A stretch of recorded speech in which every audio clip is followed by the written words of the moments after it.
Magandang umaga po sa lahat. Sa atin pong tema para sa taon ng mga katutubong Pilipino, ng ekumenismo at ng dialogo ng mga relihiyon, pag-uusap tungo sa pagkakaisa, taon ng salita ng Diyos.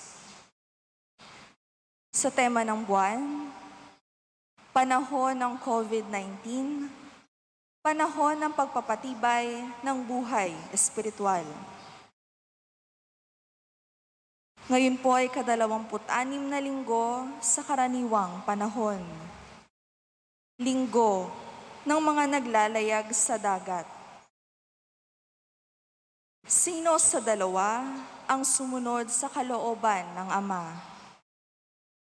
Ang panahong ito ay pagkakataon para isaayos natin ang ating buhay, ayon sa kalooban ng Ama sa langit. Sa liturhiya, sa Ama namin, ating idinadalangin na masunod natin ang kalooban ng Ama, dito sa lupa para nang sa langit. Ang kaloobang laging Mateus. Ipagdasal natin ngayon ang mga kababayang naglalayag sa dagat. Turo ng simbahan, para sa nakararami, ang kakatuwang panahong ito ng pananatili sa tahanan dahil sa pandemya ay panahon para muling matuklasan ang panalangin, ang matutunang sambahin ang Diyos sa espiritu at katotohanan kahit saan mang dako sa ating mga tahanan.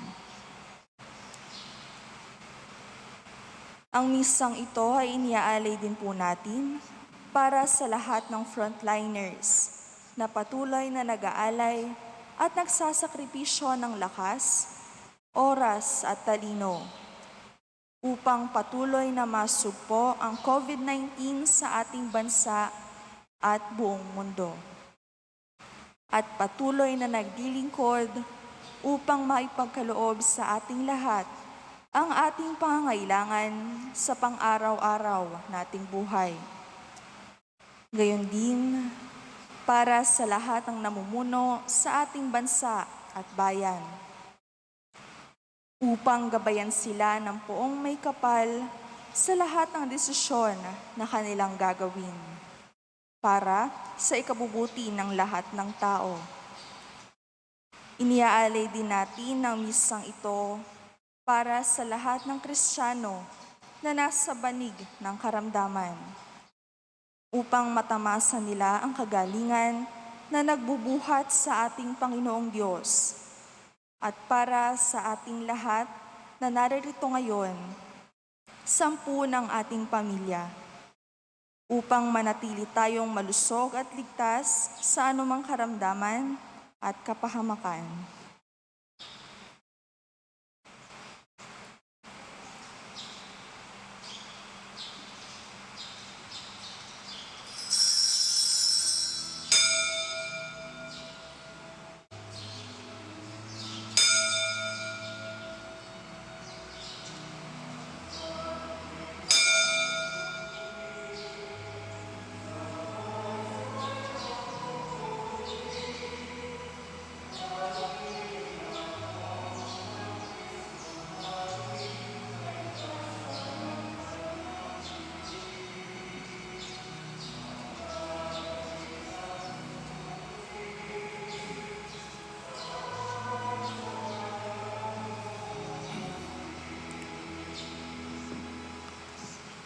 Sa ngala ng Ama at ng Anak at ng Espiritu Santo, Amen.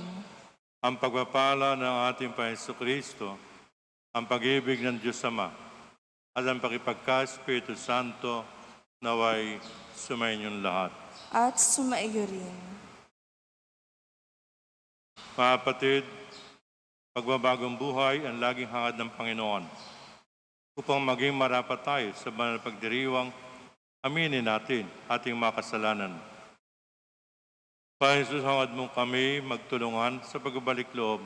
Panginoon, kaawaan mo kami. Panginoon, kaawaan mo kami. Yesu Kristo, nuruan mo kaming magpatawaran tulad ng iyong pagpapatawad. Kristo, kaawaan mo kami. Kristo, kaawaan mo kami. Panginoon Jesus, binibigay mo'y tanging makabubuti sa amin. Panginoon, kaawaan mo kami. Panginoon, kaawaan mo kami. Kaawaan tayo ng makapangyarihang Diyos. Patawarin tayo sa ating mga kasalanan at patnubayan tayo sa buhay na walang hanggan. Amen. Papuri sa Diyos sa kaitaasan. At sa lupa'y kapayapaan sa mga taong kinalulugdan niya. Pinupuri ka namin, dinarangal ka namin, sinasamba ka namin, ipinagbubunyi ka namin, pinasasalamatan ka namin, dahil sa dakila mong angking kapurihan. Panginoong Diyos, Hari ng langit, Diyos amang makapangyarihan sa lahat, Panginoong Jesucristo, buktong na anak, Panginoong Diyos, Kordero ng Diyos, Anak ng Ama. Ikaw na nag-aalis ng mga kasalanan ng sanlibutan, maawa ka sa amin. Ikaw na nag-aalis ng mga kasalanan ng sanlibutan, tanggapin mo ang aming kahilingan. Ikaw na naluklok sa kanan ng Ama, maawa ka sa amin. Kapagkat ikaw lamang ang banal, ikaw lamang ang Panginoon, ikaw lamang Jesucristo ang kataas-taasan, kasama ng Espiritu Santo, sa kadakilaan ng Diyos Ama. Amen. Manalangin tayo. Ama naming makapangyarihan, ang iyong pinakadakilang magagawa ay magpatawad. Ang iyong laging pinakikita ay pagkahabag. Padaluyin mo sa aming walang humpay ang gandang lubong sa aming hinilaan, upang sa pagkakamit namin sa pangako mong bigay, kami gawin mong kasalo sa pagkakalob mo sa kalangitan. Mamagitan ni Jesucristo, kasama ng Espiritu Santo, magpasawalang hanggan. Amen. Sa unang pagbasa, ipinakikita ng Panginoon ang matuwid niyang tuntunin. Ang hangad niyang tumalikod sa kasamaan ang sinuman. Ang salita ng Diyos mula sa aklat ni Propeta Ezekiel. Ito ang sinasabi ng Panginoon. Marahil ay sasabihin ninyong, hindi tama itong ginagawa ko. Makinig kayo, mga Israelita. Matuwid ang aking tuntunin. Ang pamantayan ninyo ang baluktot. Kapag ang isang taong matuwid ay nagpakasama, mamamatay siya dahil sa kasamaang ginawa niya. At ang masamang nagpakabuti at gumawa ng mga bagay na matuwid ay mabubuhay. Dahil sa pagtalikod sa mga nagawa niyang kasalanan noong una, mabubuhay siya, hindi mamamatay. Ang salita ng Diyos. Salamat sa Diyos. Poon iyong gunitain, wagos mong pag-ibig sa akin. Poon iyong gunitain, wagas mong pag-ibig sa akin. Ang kalooban mong ituro, O Diyos, ituro mo sana sa aba mong lingkod. Ayon sa matuwid, ako ay turuan. Ituro mo poon ang katotohanan, tagapagligtas ko na inaasahan. Poon iyong gunitain, wagas mong pag-ibig sa akin. Poon gunitain, pag-ibig mong wagas, at ang kabutihang noon pa'y nahayag. Patawarin ako sa pagkakasala, sa kamalian ko nang ako'y bata pa. Pagkat pag-ibig mo'y hindi nagmamaliw, ako sana poon ay alalahanin. Poon iyong gunitain, wagas mong pag-ibig sa akin. Mabuti ang poon at makatarungan sa mga salari, guro at patnubay. Sa mababang loob, siya yaong gabay at nagtuturo ng kanyang kalooban. Poon iyong gunitain, wagas mong pag-ibig sa akin. Sa ikalawang pagbasa, iniaaral ni San Pablo na ang buhay na kaugnay ni Kristo ay nagpapasigla at nagdudulot ng pagmamalasakit sa iba. Ang salita ng Diyos mula sa sulat ni Apostol San Pablo sa mga taga-Filipos. Mga kapatid, nagbibigay ba sa inyo ng kasiglahan ang buhay na nakaugnay kay Kristo? Naaaliw ba kayo ng kanyang pag-ibig? May pagkakaisa ba kayo sa Espiritu Santo? Kayo ba'y may nadaramang hangarin na tumulong sa iba? Kung gayon, lubusin ninyo ang aking kagalakan. Maghari sa inyo ang pagkakasundo. Mabuklod kayo ng iisang pag-ibig at maging isa kayo sa puso't diwa. Huwag kayong gagawa ng anumang bagay dahil lamang sa hangad ninyong matanyag. Bagkus, magpakababa kayo at huwag ipalagay na kayo'y mabuti kaysa iba. Ipagmalasakit ninyo ang kapakanan ng iba, hindi lamang ang sa inyong sarili. Magpakababa kayo tulad ni Kristo Jesus. Ang salita ng Diyos. Salamat sa Diyos.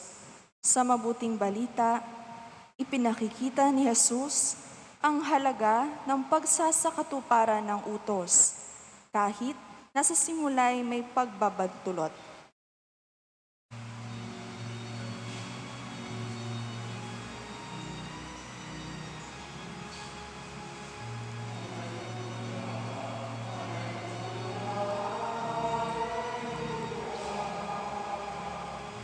Hallelujah, hallelujah, hallelujah, hallelujah. Sumainyo ang Panginoon. At sumaiyo rin. Ang mabuting balita ng Panginoon ayon kay San Mateo. Papuri sa iyo, Panginoon. Noong panahon yun, sinabi ni Jesus sa mga punong serdote at mga matatanda ng bayan, ano ang palagay niyo rito? May isang tao na may 2 anak na lalaki. Lumapit sa nakatatanda at sinabi, "Anak, lumabas ka't magtrabaho sa ubasan ngayon." "Ayoko po," tugon niya. Ngunit nagbago ang kanyang isip at siya'y naparoon. Lumapit din ang ama si kalawa at gayon din ang kanyang sinabi. "Opo," tugon nito. Ngunit hindi naman naparoon. Sino sa dalawa ang sumunod sa kalooban ng kanyang ama? Ang nakatatanda po, sagot nila. Sinabi sa kanila ni Jesus, "Sinasabi ko sa inyo, ang mga publika at masamang babae nauna pa sa inyong pasakop sa paghahari ng Diyos. Sapagkat naparito sa inyo si Juan at pinakilala ang matuwid na pamuhay at hindi niyo siya pinaniwalaan. Ngunit pinaniwalaan siya ng mga publika at masamang babae. Nakita niyo ito, ba't hindi pa rin kayo nagsisi at naniwala sa Kanya?"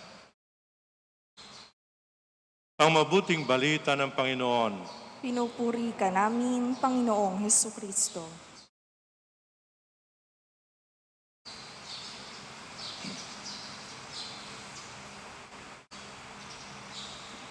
Magandang umaga, bayan ng Diyos. Kumusta po kayo? Malalapasin nyo, mga nakalipas na linggo hanggang ngayon, ang imahe ng Malabiring Maria nasa ating harapan. At binanggit ko po, nung di ba nag-birthday siya, nandyan po yung kapistahan ng Our Lady of Sorrows. Nandyan din po yung Our Lady of Korea. Ngayon naman po, magsisimula po tayo sa Huwebes. Sa Huwebes po kasi ay October na, di po ba? Baka nakalimutan niyo po, October na. Malapit na ang Pasko. Wala pang 100 araw. Ang buwan ng Oktubre, isa sa 2 buwan na tinalaga ng ating simbahan para sa Malabiren. At yan nga po, Malabiren ng Santo Rosario. Kaya po timahin niya ay makatutunan natin sa loob ng 1 buwan. Marahil kayo po inonood ng mga palabas sa telebisyon sa nakalipas na araw. Higit sa lahat ngayon, di po ba? Wala tayong pupuntahan, panay telebisyon lamang. Sa mga kalipas na taon, meron doon isang programa na maganda. Kung atin lang titingnan mabuti, sabi nga nung Padre, nakababaliw panoorin ang larong yon. Tinutukoy ko yung Laban o Bawi. Di po ba? Napanood nyo? Kung paano napakahusay ng MC. Talaga niyang tinuturuan yung manlalaro. Ano kanyang desisyon? Babawi ba o kukunin? Yung perang nandoon. Doon, naguguluhan yung manlalaro sapagkat sa mga pangusap ng MC, alin sa dalawa yon? Tinutulok siyang kunin o tinutulok siyang bumawi na? Kung mampipiliin ng manlalaro ang bawi, siguradong may pera na siya. Yan po'y nakala na. Sabat kung pipiliin niya yung laban, 2 bagay lamang po mangyayari, di po ba? Maaari niyang makuha yung kahon na jackpot na tinatawag. O kaya naman, walang laman yung kahon. May sa kanya, luhaang siyang uuwi. Dito, nasusubukan ang tibay ng desisyon ng isang manlalaro. Napansin niyo po sa bandang huli noon, hindi makapagpasya ng kapagdakay yung manlalaro. Pinag-aaralang mabuti. Mga kapatid, sa ating buhay sa araw-araw, isa sa pinakamahirap na gawin ang pagbuo ng desisyon. Dahil ito nakadepende ang maaaring mangyari sa atin ngayon o kinabukasan. Hindi na may babalik ang lumipas na panahon. Hindi po ba may tayong kasabihan, nasa huli ang pagsisisi? Lalo tigit kung mali at hindi ang... Madalas mga kapatid, sumasabi natin, palpak ang ating desisyon. Dahil nagmamadali tayo, o kaya hindi muna natin pinag-isipang mabuti, pinag-aralan. Mga kapatid, hindi ito malayo na pinabatid sa mensahe ng talinghaga ngayong umaga. Tungkol sa 2 anak, ninatasang magtrabaho sa ubasan. Magkaiba kanilang ginawang pagtalima. Sa simula sumagot, nakatatanda ng oo sa utos ng ama. Subalit sa bandang huli, nagbago ang kanyang desisyon. Hindi nagpunta sa ubasan. Pikalawan yung kababatay nagsabi ng hindi. Subalit sa bandang huli, nagtungo sa ubasan. Sino sa dalawa ang sumunod sa kalooban ng kanyang ama? Mga kapatid, kung ating pag-aaralang mabuti, kung ating susuriing mabuti, ang usapin dito ay hindi kung sino ang tumupad sa kalooban ng Ama. Parehong kakakitaan ng kaplastikan ang sagot ng 2 anak. Ika nga ipokrito, hindi totoo. Tulad ng 2 anak, mga kapatid, marami sa ating mga Kristiyano ang mabilis na tumutugon, susunod ang Panginoon. Subalit along the way, aatras ika nga. Marami sa mga Kristiyano na sabing, ako'y magtatrabaho sa basan ng Panginoon. Subalit pag nakaharap niyang pagsubok sa buhay, tatalikod sa Panginoon. Panginoon, teka muna. Totoo mga kapatid, mahirap sumunod sa kalooban ng Panginoon. Alam po natin yan sa pang-araw-araw na buhay. Higit sa panahon ng COVID na ito. Maraming hiningi sa atin. Tayo ba'y matyaga? Tayo ba'y pasensyoso? Meron ba tayong pananampalataya? Nagtitiwala ba tayo sa Diyos? Yan mga kapatid, ang mga hiningi sa atin sa panahon ito. Subalit, madalas sumusuko tayo kapag daka. Kung atin lang pong matitingnan ang survey, hindi lamang sa Pilipinas, sa buong mundo, marami po ang sumusuko na.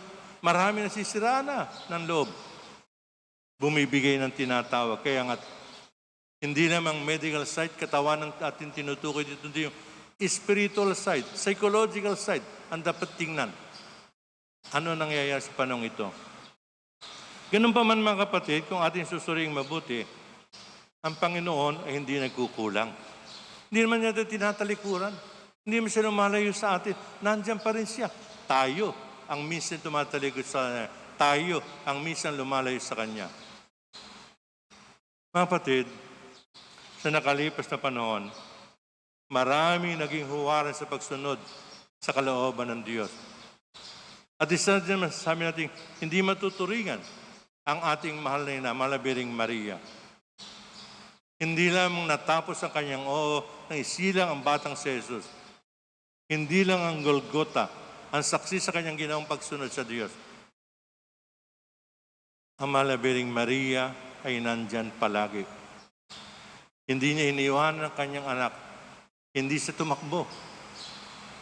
Palaging kasama ng Panginoon. Mga kapatid, huwag sana tayo mahiyang malaman ng mundo na tayo tagasunod ni Jesus. Huwag na sana tayo mahiyang malaman na tayo Kristiyano. Hindi naman sa loob ng bahay pa na lang yan, kundi sa pagitong sa ating kapwa.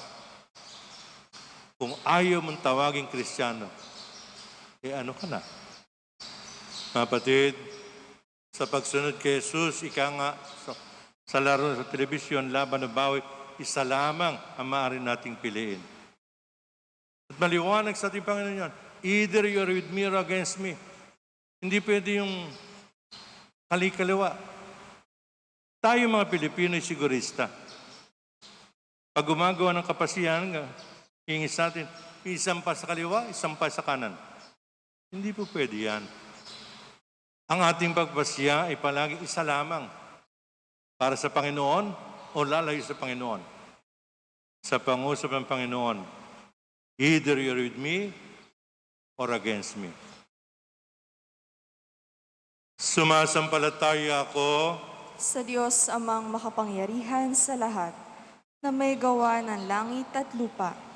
Sumasampalataya ako kay Jesucristong iisang anak ng Diyos, Panginoon nating lahat. Nagkatawang tao siya na lang ng Espiritu Santo. Pinanganak ni Santa Mariang Birhen. Pinagpakasakit ni Poncio Pilato. Ipinako sa krus na matayang inilibing. Nanaog sa kinaroroonan ng mga yumao. Na may 3 araw na buhay na maguli. Umakyat sa langit. Naluklok sa kanan ng Diyos, amang makapangyarihan sa lahat. Doon nagmumulang paririto at hukom sa nabubuhay at namatay na tao. Sumasampalataya naman ako sa Diyos Espiritu Santo, sa banal na simbahang katolika, sa kasamahan ng mga banal, sa kapatawaran ng mga kasalanan, sa pagkabuhay na muli na matay na tao, at sa buhay na walang hanggan. Amen. Mga kapatid, dadalangin natin makasunod tayo sa kalooban ng Panginoon. Ating isama, Panginoon, dinggin ang aming panalangin. Panginoon, dinggin ang aming panalangin. Para sa mga namumuno sa ating simbahan, upang kanilang sundin ang kalooban ng Diyos, manalangin tayo sa Panginoon. Panginoon, dinggin ang aming panalangin. Para sa ating pamahalaan, upang maganap nila sa gawa ang ipinangako nilang pagmamalasakit sa mahihirap ngayong may COVID-19, manalangin tayo sa Panginoon. Panginoon, dinggin ang aming panalangin. Para sa mga mag-asawa, upang ang binitiwan nilang salita sa harap ng dambana ay mapangatawan nila sa kanilang matapat na pagsasama, manalangin tayo sa Panginoon. Panginoon, dinggin ang aming panalangin. Para sa ating natitipon ngayon, upang ang ating binitawang pangako sa sakramento ng binyag ay ating matupad sa lahat ng pagkakataon, manalangin tayo sa Panginoon. Panginoon, dinggin ang aming panalangin. Para sa ating mga yumaong kapatid, upang makamit nila ang pangako ng buhay na walang hanggan. Manalangin tayo sa Panginoon. Panginoon, dinggin ang aming panalangin. Amang mapagmahal, dinggin ang aming panalangin. Itulot mo lagi naming makasunod sa iyong kautusan. Pamagitan ni Jesucristo, kasama ng Espiritu Santo, magpasawalang hanggan. Amen.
Manalangin kayo mga kapatid sa sakripisyo'y kalugdan ng Diyos amang makapangyarihan.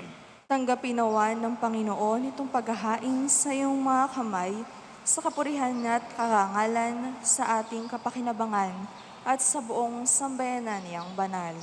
Ama namin lumikalo, mo'y kalugod ang aming paghandog at ito naway siyang magkaloob ng iyong pagpapalang sa aming umaagos. Pamagitan ni Jesucristo, kasama ng Espiritu Santo, magpasawalang hanggan.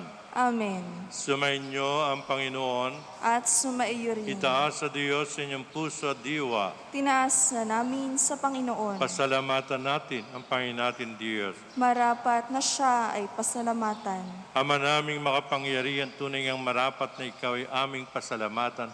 Pamagitan ni Jesucristo ang Panginoon. Siya naging kapa naming maasahan upang may mangunang umako sa pananagutan.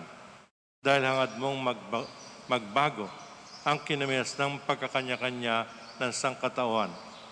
Bunga ng pagtitiis, sinanaig, at ang kamatay kanyang naluwi. Kahit siya ang aming daan para aming masapit ang intapat at masang pag-ibig. Kaya kaysa ng mga anghel sa papuri sa iyo nang walang humpay sa kalangitan, kami nagbubunyi sa iyong kadakilaan. Santo, Santo, Santo, Panginoong Diyos na mga hukbo, napupuno ang langit at lupa ng kadakilaan mo. Hosana sa kaitaasan. Pinagpalang na parito sa ngalan ng Panginoon. Hosana sa kaitaasan. Ama naming banal, ikang bukalan tanang kabanalan, kahit sa pamagitan ng Espiritu kayong banal ang makalob na ito, upang para sa amin maging katawan at dugo ng aming Panginoong Kristo. Bago niya pinagtiis ang kusang loob na maging handog, hinawakan niya ang tinapay, pinasalamatan kanya, pinaghati-hati at binigay sa kanyang malagad at sinabi, tanggapin niyo lahat ito at kanin. Ito ang aking katawan na ihahandog para sa inyo.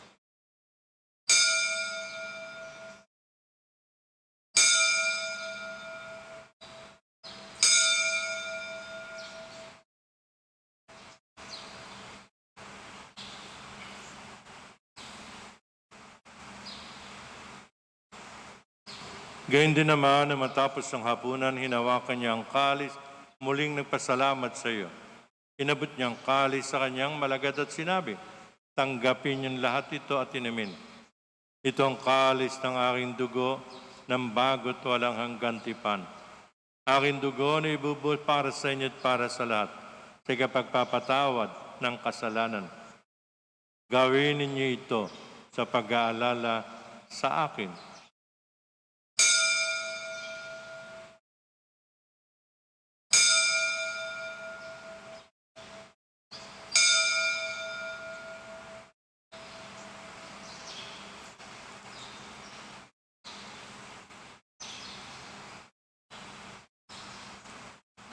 Ipagbunyi natin ang misteryo ng pananampalataya.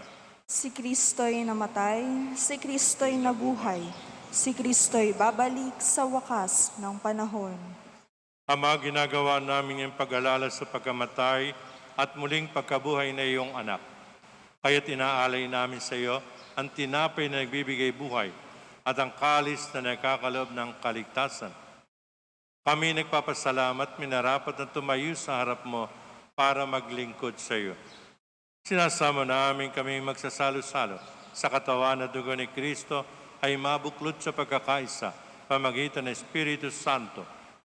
Ama, lingapin mo yung simbang laganap sa buong daigdig. Puspusin mo kami sa pag-ibig. Kaysa ni Francisco na aming Papa at ni Dennis na aming Obispo at ng Tanang Kaparian. Alalahanin mo rin ang mga kapatid naming nahimlay na umaasang muling abubuhay, gayon din ang mga ginugunita namin ngayon, sina Teresita, Donato, Marcelino, Benigno, Carmen, Pascual, Elijah, at lahat ng ating mga yumaong kababayan na walang nakakaalala. Kawaan mo sila't patuloyin sa iyong kaliwanagan. Kawaan mo at pagindapating kaming lahat na makasalo sa iyong buhay na walang wakas. Kaysa nagdiriwan ng kanilang kaarawan, gayon din, nagdirebersaryo yung kanilang kasal at may natatayang kahilingan sa misang ito. Sina Mary Grace Vanessa, Romeo and Merlin Tudor, Alan and Edith Alcarazin family, Divine Arabella Alcaraz, Lisanda and Ramo, Aristotle and Julie Bonifacio and family, Omar Yepchonko and family, Ernesto and Bedares and family, Ian Carlos Salis, David Kyle Santa Ana, Marilyn Mario. Kaysa na malabering Maria na ina ng Diyos, si San Jose na kanyang kabiyak ng puso, kaysa na mga apostol at lahat ng mga banal na tumupad niyong kalooban sa lahat ng panon upang magpuri sa iyo, alang-alang kay Jesucristong anak mo. Pamagitan ni Kristo kasama niya at sa Kanya, ang lahat ng parat papuray sa iyo, Diyos amang makapangyarihan, kasama ng Espiritu Santo, magpasawalang hanggan. Amen. Mga kapatid, sa tagabili na magagaling na utos at turo mabathalang aral, buong pag-ibig nating dasalin. Ama Ama namin, namin, sumasalangit ka, sambahin ang ngalan mo, mapasa amin ang kaharian mo, sundin ang loob mo dito sa lupa para ng sa langit. Bigyan mo kami ngayon ng aming kakanin sa araw-araw, at patawarin mo kami sa aming mga sala, para ng pagpapatawad namin sa nagkakasala sa amin. At huwag mo kami paintulot sa tukso, at iadya mo kami sa lahat ng masama. Hinihiling namin kami iadya sa lahat ng masama, pagkalooban ng kapayapaan araw-araw, iligtas sa kasalanan at ilayo sa nakapamang. Samantala hintayin namin naman siyang pagbabalik na Jesucristong aming manunubos. Sapagkat iyo ang kaharian at ang kapangyarihan at ang kapurihan, magpakailanman. Amen. O Jesucristo, sinabi mo sa iyong mga apostol, kapayapay iniiwan ko sa inyo, aking kapay binibigay ko sa inyo. Tunghayan mo aming pananampalataya at huwag ang aming mga pagkakasala. Pagkalooban mo kami ng kapayapaan at pagkakaisa ayon sa iyong kalooban, kasama ng Espiritu Santo, magpasawalang hanggan. Amen. Ang kapayapaan ng Panginoon ay lagi nawang sumainyo. At sumaiyo rin. Mga kapatid, magbigayan tayong kapayapaan sa isa't isa.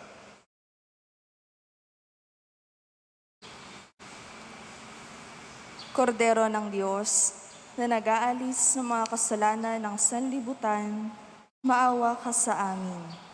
Kordero ng Diyos, na nag-aalis ng mga kasalanan ng sanlibutan, maawa ka sa amin.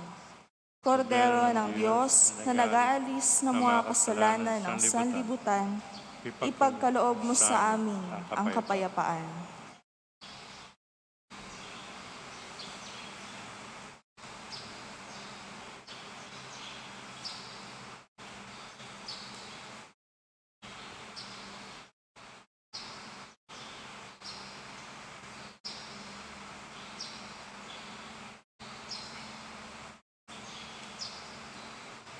Mga kapatid, na ito si Kristo ang tinapay ng buhay, tanggapin natin siya sa banal na piging. Panginoon, hindi ako karapat-dapat na magpatuloy sa iyo. Ngunit sa isang salita mo lamang ay gagaling na ako.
Darasalin po natin Orasyong Pirata para sa COVID-19.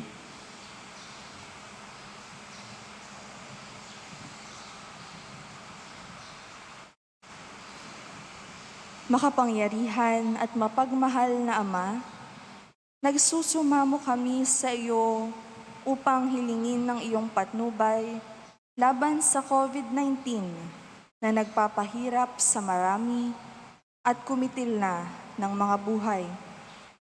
Gabayan mo ang mga dalubhasang naatasan na tumuklas ng mga lunas at paraan upang ihinto ang paglaganap nito.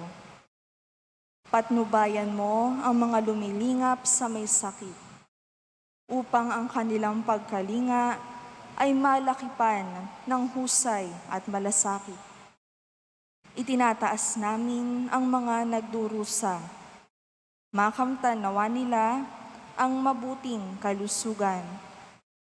Lingapin mo rin ang mga kumakalinga sa kanila. Pagkamitin mo ng kapayapaang walang hanggan ang mga pumanaw na. Pagkalooban mo kami ng biyaya na magtulong-tulong tungo sa ikabubuti ng lahat. Pukawin sa amin ang pagmamalasakit sa mga nangangailangan.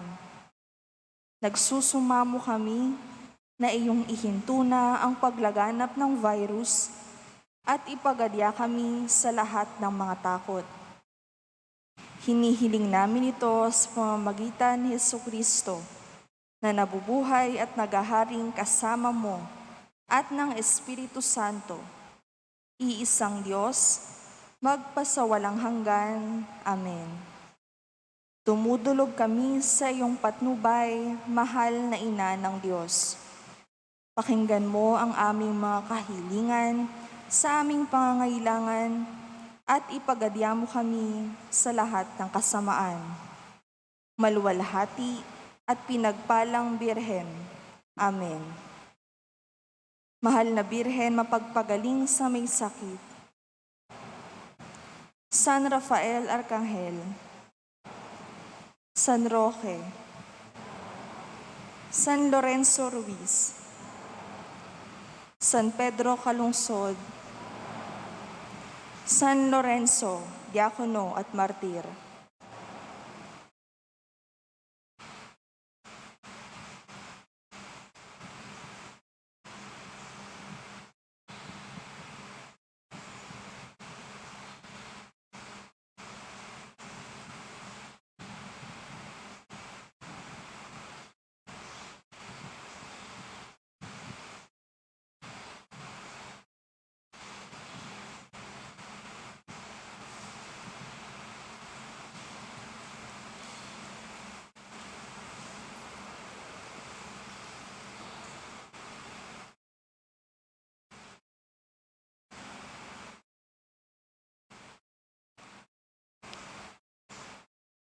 Manalangin tayo. Ama naming mapagmahal, ang aming banal na pakikinabang ay magdulot nawa ng kagalingan sa aming katauhan upang kami makatambal sa kalulatian ng aming nilalahukan at iniis na kamatayan namin ngayong ipinahayag na ginanap ng pagdiriwang pamagitan ni Jesucristo kasama ng Espiritu Santo magpasawalang hanggan. Amen. Sumainyo ang Panginoon. At sumaiyo rin. Pagpalain kinamahaging Diyos, Ama at Anak at Espiritu Santo. Amen. Tapos na ang misa, pumayo kayo sa kapayapaan at sumunod sa kalooban ng Diyos. Salamat sa Diyos.